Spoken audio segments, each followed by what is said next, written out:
मेरा नाम जी समय सिंह है। हाँ जी। मेरे 3 बच्चे हैं, 2 मेरे बड़े भाई के बच्चे हैं और एक मेरी खुद की बेटी है। ये विवेक भारती स्कूल है गहमदोज में, उसमें पढ़ते थे। तो 8 तारीख को हमारे पास वहाँ से फ़ोन आता है स्कूल से कि आपको एक बार स्कूल आना पड़ेगा। तो हमने बार बार पूछा कि क्या हुआ है, तो प्रिंसिपल ने कुछ भी नहीं बताया हमें। प्रिंसिपल का नाम बता दीजिए। प्रिंसिपल का नाम है मनोज राघव। ये 3 भाई हैं, मनोज राघव, उमेश राघव ये बच्चे और के साथ वो स्कूल मंजीत राघव, और इसके फादर इस स्कूल को चलाते हैं। स्कूल का नाम? स्कूल का नाम है विवेक भारती सीनियर सेकेंडरी स्कूल। तो 8 तारीख को हम अपने काम पे थे, स्कूल नहीं जा पाए। उसकी वजह से हमने बोला कि हम कल स्कूल आ जाते हैं। तो उस दिन बच्चे घर पे आए तो गुड़िया है हमारी जिसका नाम है मोनिका, वो उस दिन बड़ी परेशान थी, लंच भी खा के नहीं आई अपना, और रात को बहुत जल्दी सो गई, सहमी हुई डरी हुई सी थी। मोनिका कौन सी क्लास में पढ़ती है? मोनिका अब इस साल 10th के पेपर देने वाली थी, और मेरी बेटी एक मधु जो वो भी 10th के पेपर देने वाली थी, एग्ज़ाम देने वाली थी। तो नेक्स्ट डे वंश और मोनिका को लेके, और मेरा भाई है छोटा सतीश और उनकी वाइफ, हम स्कूल गए। जाके हमने स्कूल में पूछा प्रिंसिपल साहब से कि क्या हुआ है। तो उन्होंने बोला कि आपकी बेटी मोनिका पे ये फ़ोन मिला है हमें। तो फिर हमने पूछा तो क्या हो गया, फ़ोन मिला है? तो एक्चुअल जो फ़ोन था उसका छोटा भाई है जो वंश, उसका फ़ोन था, तो उसने उसके पास रखने के लिए दे दिया था। तो उस टाइम पे हमें कुछ नहीं पता था क्या मैटर है। उल्टा लड़की के बारे में और उसके कैरेक्टर के बारे में बहुत सारी बातें बोली हमें कि ये लड़की तो तुम्हारी नाक कटवा देगी, इसके नाखून नेल्स बड़े होते हैं। किसने बात बोल दी आपको? ये मनोज राघव जो प्रिंसिपल हैं स्कूल के, उन्होंने बोला है हमें। तो बहुत सारी गाली गलौज की, ये तुम्हें रखने लायक बच्चे नहीं हैं। ये एक्चुअली मेरे भाई के बच्चे हैं जो कि अभी है नहीं इस दुनिया में, मैं इनका पालन पोषण और वो सारी चीज़ें कर रहा हूँ। तो उस दिन इन्होंने प्रिंसिपल ने बोला हम इनको नहीं पढ़ाएंगे अपने स्कूल में और इनको ले जाइए यहाँ से। तो उस टाइम पे बच्चे काफ़ी परेशान हुए। मैंने बोला सर ये छोटा सा ही तो मैटर है कि एक फ़ोन मिला है, और बाकी अभी गुड़िया के 10th के एग्ज़ाम आने वाले हैं। तो 10th के एग्ज़ाम आने वाले थे गुड़िया के, तो 22 तारीख से उन्होंने बोला हम देखेंगे, कुछ सोमवार के आके बात करिए। और बड़ी रूडली हम लोगों के साथ बात की उन्होंने। तो उसके बाद में हम वहाँ से घर आ गए गुड़िया को लेके। तो हम जब घर आए हैं, घर पे आने के बाद में तो बच्चा सहमत था। हमने बोला बेटा कोई बात नहीं, ये नहीं पढ़ाएंगे आपको, तो हम कोशिश करेंगे इनसे बात करके या कहीं से आप 10वीं का एग्ज़ाम दोगे, आपकी स्टडी हम कंटिन्यू रखेंगे। लेकिन उससे 15 से 20 मिनट बाद हमारा एक फर्स्ट फ्लोर पे एक और रूम बना हुआ है, वो गुड़िया ऊपर गई और हमें था कि अपने रूम में गई है कोई बात नहीं। लेकिन हम 15 मिनट बाद जाके देखा तो हमने उसे रूम में नहीं पाया। जब रूम में नहीं पाया तो देखा एक वॉशरूम है, बाथरूम है, जो कि अंदर से लॉक था। तो वहाँ पे वंश और एक मेरा भांजा नीरज वो रहते हैं साथ में ही। तो ये लोग भी गए। तो जब हमने उसे नॉक करके देखा, अंदर से कोई रिस्पांस नहीं मिला, तो हमने दरवाजे को तोड़ा। जब दरवाजे को तोड़ा तो लड़की लटकी हुई मिली है, जिसने सुसाइड कह सकते हैं आप उसे, या हैंग कह सकते हैं, कुछ भी कह सकते हैं। तो उस टाइम में हम बहुत सदमा में थे। हमने सेम उसी टाइम पे बच्चे को निकाला है, और मैं बहुत जल्दी से गाड़ी में लेके W प्रतीक्षा हॉस्पिटल है सेक्टर 56-57 में, वहाँ पे लेके जाते हैं। तो वहाँ पे जब लेके गया हूँ मैं वहाँ पे, तो डॉक्टर ने उसे देखने के बाद ही मृत घोषित कर दिया कि इसके अंदर कुछ नहीं बचा है। आपने जो आरोप लगाए हैं स्कूल के ऊपर, तो ये कैसे कह सकते हैं कि स्कूल में जो लड़की जो सुसाइड किया स्कूल के कारण किया? वो एक्चुअली उसके बाद में हमें तब भी कुछ नहीं पता था। लेकिन वहाँ पे जब मामला थाने में गया है हॉस्पिटल की तरफ से, तो हमने नॉर्मल वहाँ पे की बताई सारी चीज़ें कि उसी दिन के बारे में, बिकॉज हमें पहले दिन के बारे में कुछ नहीं पता था। तो उस दिन जब हमने वो सारी चीज़ बताई कि आज ये हमारे सामने हुआ है, उस बिहाफ पे उन्होंने करके, तो उस दिन हमने पोस्टमार्टम करा लिया लड़की का। और उसके बाद में हम सारे लोग अंतिम संस्कार करके जब घर आए, तो प्रिंसिपल को कहीं से पता चला होगा, वो रेगुलर दिन में हमें फ़ोन कर रहा था कि मैं भी आपके घर आऊँगा। तो वो रात को 9 से 9:30 के बीच में हमारे घर आता है, और उसको रात को या सुबह? रात को, अंतिम संस्कार के बाद में। जबकि उससे पहले वो बहानेबाजी कर रहा था, आप कितनी देर में आ रहे हो, मैं आ रहा हूँ, मैं आ रहा हूँ, लेकिन वो नहीं आया। लेकिन जब अंतिम संस्कार वगैरह हो गया उसके बाद में आता है।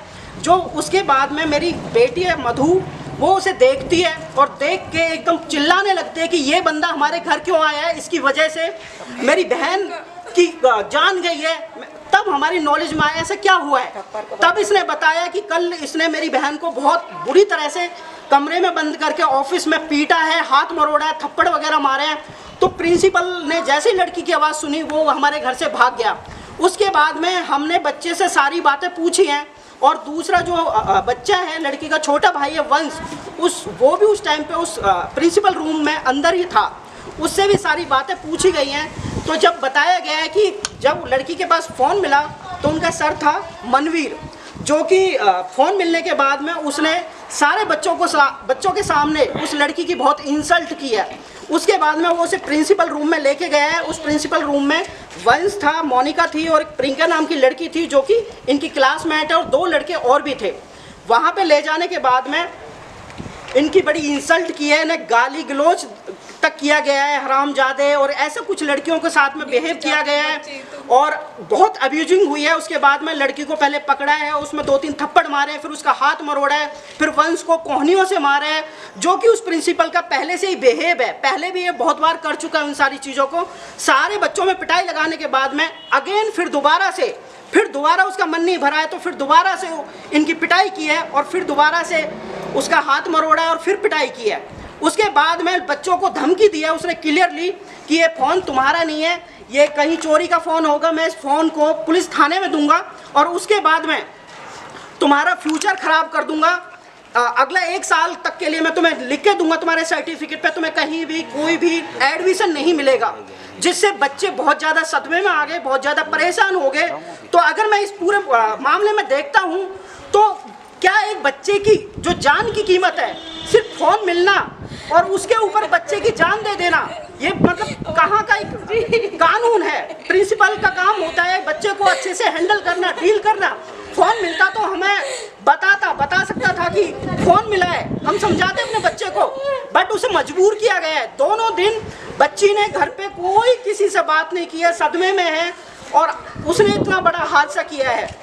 तो ये इस प्रिंसिपल के बिहेव में है। पहले भी कई बार इस तरह की वाक्य हुए हैं, 1-2 बच्चों ने पहले भी किया है, और बच्चों को मारना पीटना नॉर्मल इनके बिहेव में है। आपका नाम बता दीजिए। बेटा क्या मामला था, आपके पड़ोस सारा क्या होता है? तेज बोलो थोड़ा। क्लास में तेज बोलो तेज। उन्हें पता चला जैसे सर के फ़ोन है, तो वो क्लासरूम में आए और उन्होंने मतलब जैसे फ़ोन मिल गया, उसके बाद में बाहर लेके गए, सारे बच्चे बाहर निकाल दिए, बैग वगैरह चेक किए गए, फिर मतलब उन्हें फ़ोन मिल गया तो फिर उसको अंदर ले जाके सबके सामने बोल रहे हैं कि जिस बच्चे ने फ़ोन ढूंढा है उसको तुम 100 रुपये इनाम में दे दो, क्योंकि इसने इतनी मेहनत करी है, और 100 नहीं तो 200 दे दो। मतलब उसकी इतनी इंसल्ट कर रहे थे सबके सामने और हंस रहे थे, उसका मजाक उड़ा रहे थे, और उसको ऑफिस में ले गए बाद में। उसके बाद मुझे नहीं पता, और प्रियंका जो उसके साथ बैठती है लड़की, उसको खड़ा करके उससे कह रहे कि तूने क्यों नहीं बताया? तो उसने कहा सर मुझे नहीं पता था कि इसके पास फ़ोन है। तो उसका इतना गंदा बोल रहे थे, उसको बोल रहे थे एक थप्पड़ के मारे तू मूत जाएगी, हराम जाती, और एक पता नहीं क्या क्या गाली दे रहे थे। और फिर बाद में उसको भी भेज दिया ऑफिस में। मतलब फिर बाद में जो भी हुआ वो मुझे नहीं पता, लेकिन जब बाद में वो ऑफिस से आई, प्रियंका आई पहले, तो उसने मुझे बताया कि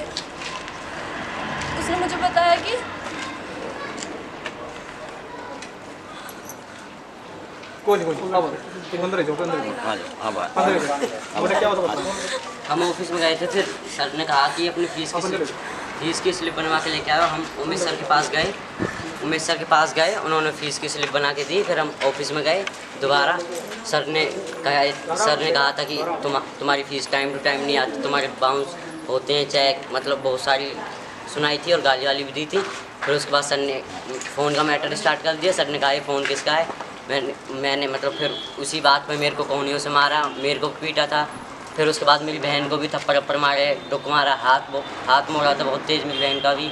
फिर उसके बाद सर कहने लगे कि अपने पेरेंट्स बुला के लेके आना। फिर सर ने जो तनुज था मेरे साथ, तनुज और प्रियंका को, कौन से सर थे एक बार बता दीजिए नाम? मनोज सर थे, वहाँ पे मनवीर सर भी प्रेजेंट थे और आदित्य सर भी। तो फिर मनोज सर ने कहा कि तनुज को और प्रियंका को भेजा कि जाओ सिम ढूंढ के लेके आओ, क्योंकि आदित्य सर ने बोला था इसमें सिम थी, अब नहीं है। तो दीदी की दोस्त ने निकाल के रख ली थी वो। तो फिर उसने कहा प्रियंका ने कि अभी मैंने क्लास में फेंक दी। सर ने कहा जाओ दोनों ढूंढ के लेके आओ। उसने फेंक दी। जो इस बात पे सर ने, मनोज सर ने उनको भी मारा था, दोनों को क्यों फेंकी थी। तो फिर सर ने कहा निकाल के लेके आओ। फिर वो दोनों ढूंढ के लेके आए। फिर सर ने सिम लगा के ये कहा था कि ये फ़ोन चोरी का है, जबकि वो चोरी का नहीं था। ये कहा था ये चोरी का है, तुम्हारी 1 साल ख़राब कर दूंगा मैं तुम्हारी। ये किसने बोली थी? मनोज सर ने कहा था ये सब। 1 साल की टीसी तुम्हारी ऐसे लिख के दूंगा, रेड पेन से ला के दूंगा, गालियाँ दी थी।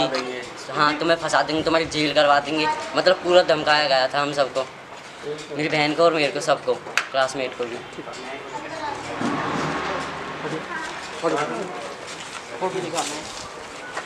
सर, इस स्कूल में लगातार जो भी सुसाइड का मामला सामने आया है, इसमें कुछ ना कहीं मुद्दे अलग हैं। तो अभी आपने भी कुछ मुद्दे अपने रखे हैं कि मैं बच्चे को मारा गया है, पीटा गया है, तो किस वजह से ये मारपीट आपके साथ बच्चे के साथ हुई है और क्या कहना है, क्या कारण था बच्चों को मारपीट करने का? सर जी, कारण कुछ नहीं था, कारण केवल फीस का था कारण। मेरा काम टूर एंड ट्रेवल्स का है काम, तो लॉकडाउन के 22 मार्च के बाद में मेरी गाड़ी खड़ी होगी, अभी तक कोई गाड़ी चल नहीं रही है, तो मैं फीस कहाँ से दे पाऊँ? मैं गाड़ियों की किस्त कैसे कैसे घर से मंगा करके दे रहा हूँ। तो मेरे पे बार बार फ़ोन आता था कि भाई अपने बच्चों किसका फ़ोन आता है सर? मनवीर का भी आता था और मनवीर कौन है? मनोज का कौन बता दीजिए। ये दोनों भाई हैं। तो मनोज प्रिंसिपल है स्कूल के और मनवीर ये आपका पीटीआई है। ओके। तो मैंने कहा सर मैं थोड़ी थोड़ी करके आपकी फीस जमा कर दूँगा, अभी मेरा काम नहीं चल रहा तो मुझे दिक्कत आ रही है थोड़ा। मैंने कभी भी आपकी 5-6 साल हो गए, मैंने कभी आपकी फ़ीस रोकी, आपकी बात दिक्कत है तो मुझे मजबूरी है मेरे आगे। तो वे बोले कि क्या कर रहे हैं? नहीं भाई फीस तो जमा करनी पड़ेगी। मैंने कहा सर कुछ डिस्काउंट कर लेना। लोगों नहीं, डिस्काउंट कोई नहीं होने का, फीस जमा करनी पड़ेगी, और बहुत बदतमीजी से बात करते हैं। उसके 2-4 दिन बाद में मेरे बच्चे को फीस के लिए इतना बुरी तरीके से पीटता है। वो स्कूल में से फिर मेरे पे फ़ोन आए, उनको आपका बच्चा तो क्या, बता दीजिए। स्कूल का नाम विवेक भारती सेकेंडरी स्कूल रामदोज। फ़ोटो भी हैं बच्चे के। मैंने फिर उससे फ़ोटो मंगाए घर से, मैं ड्यूटी पे था। तो मैंने घर आके जब अपने लड़के को देखा तो उसके मुंह में से खून बहा रहा था बहुत बुरी तरीके से। मैंने कहा उस पर फ़ोन किया, मैं कहा सर ऐसे थोड़ी पीटते हैं बच्चे को, 12-13 साल का बच्चा, अभी 8th क्लास में बच्चा है, आपने इतनी बुरी तरीके से मार रखा है, और वो अब भी स्कूल में जाने के लिए तैयार नहीं है। उसके बैक साइड में पीठ में भी दर्द होता है, छाती में भी दर्द होता है। और ये देखो जी फ़ोटो कैसे तरीके से, ये निखिल सोन 8th क्लास। व्हाट्सएप भेज देने वाला।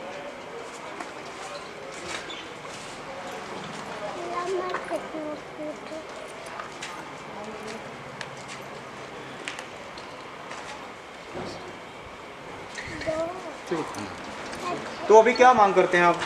मांग ये करते हैं हम तो जी, चलो मेरे बेटे के साथ तो जो हुआ ठीक है, पर इस बच्ची को जो नहीं है, कम से कम इसको तो इंसाफ मिल जाए और आगे को उनको सबक मिले, ताकि किसी बच्चे के। मेरा नाम साधना है। मेरी वो भतीजी थी जो मोनिका पढ़ती थी उस स्कूल में। मेरी बच्ची इतना गम खा के उसने सुसाइड कर लिया। मेरी बच्ची आके किसी से शेयर नहीं कर पाई। चाची चाचा के साथ में रहती थी, वो पापा एक उसके ख़त्म हो गए। उसने किसी से अपना मन का किसी को ना बता पाई। जब दादी दादा, मैं उसकी बुआ जी हूँ, मेरी शादी हो चुकी है, मैं अपने घर पे थी, मेरे साथ में वो हर बात शेयर करती थी।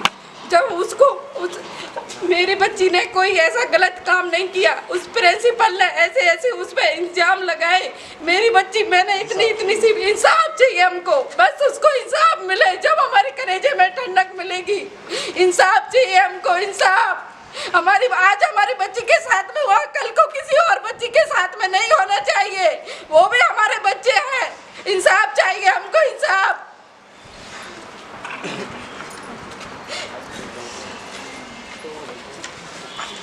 ये बच्चे हैं, ये बच्चा साथ में ही था उस टाइम, ऑफिस में ही था। कौन से स्कूल में पढ़ता है? विवेक भारती। और विवेक भारती कौन सी क्लास में? क्लास कौन सी आपकी? क्लास 10। तेज बोल रहा। इधर देखो सामने।